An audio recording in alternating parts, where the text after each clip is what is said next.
আসসালামু আলাইকুম সবাইকে। This is me. চলে আসলাম আরও একটি শর্ট ভিডিও নিয়ে। নানু বাসার এটি একটি সবার পছন্দের একটি জায়গা, যেখানে আমরা সবাই যাই বিশুদ্ধ বাতাস উপভোগ করার জন্য। সব ভাই বোনরা যখন একসাথে হই তখন আমরা এখানে বসে সবাই মিলে আড্ডা দিই। অ্যাকচুয়ালি সেদিনই আমাদের বাসা যাওয়ার প্ল্যান ছিল, কিন্তু আমার মামাতো বোন এবং মামা কেউই যেতে দেয়নি। তারপরে হুট করে আমরা তিনজন বেরিয়ে পড়লাম ঘোরার উদ্দেশ্যে। পরে সবাই মিলে আইসক্রিম কিনলাম খাওয়ার জন্য।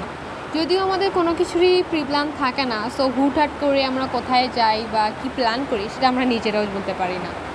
তারপর আমরা একটু স্ন্যাপ নিয়েই আবার বেরিয়ে পড়লাম ঘোরার উদ্দেশ্যে। সবাই মিলে একটা ভ্যান নিয়ে চলে গেলাম ঘুরতে। যদিও তখন সন্ধ্যা হয়ে যাচ্ছিল, তাই আমরা সবাই বেশি দূর যাইনি। ঘুরতে ঘুরতে অ্যাজ ইউজুয়াল যেটা হয়, সবাই মিলে একটু গল্প করতে করতেই যাচ্ছিলাম। বাইরে বৃষ্টি হওয়ার জন্য মেবি আমার ভয়েসটা ক্লিয়ার শোনা যাচ্ছে না, তবুও করছি।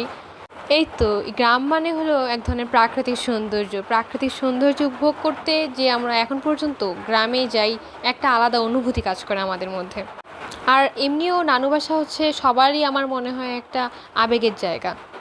ছোটোবেলা থেকেই সেই আবেগটা সবার মধ্যেই থেকে যায়। নানু বাসা আসার জন্য সবারই একটা এক্সাইটমেন্ট কাজ করে।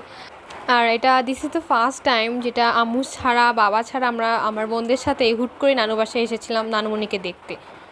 বেশিক্ষণ আমরা ঘুরিনি সন্ধ্যা হয়ে যাওয়ার কারণে।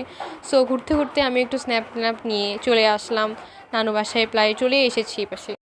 আর আমার কাজিন হুট করে একটু মেহেদি দিয়ে দিয়েছিল আমাকে। সো রাস্তায় এত সুন্দর দৃশ্য যে আমি স্ন্যাপটা না নিয়ে আর পারলাম না। আর আমি এমনিও একটা মেহেদি পাগল মেয়ে, কোনো পারপাস বা কোনো রিজন ছাড়াই অলওয়েজ মেহেদি দিতে ভালোবাসি, যেন মনটাই ভালো হয়ে যায়। দেন বাসায় এসে নিজেই চা বানিয়েছিলাম, যদি ওরা দিচ্ছিল না, মা আমি বোনরা সবাই বলছে যে না আমি চা বানাবো। পরে বললাম যে না, আমি যেহেতু সব থেকে চা পাগল, সো চা বানাতেও যেমন ভালোবাসি, চা খেতেও তেমন ভালোবাসি। সো আমি জোর করেই নিজেই চা বানিয়েছিলাম।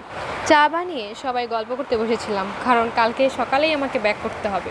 So thank you for watching. আসসালামু আলাইকুম।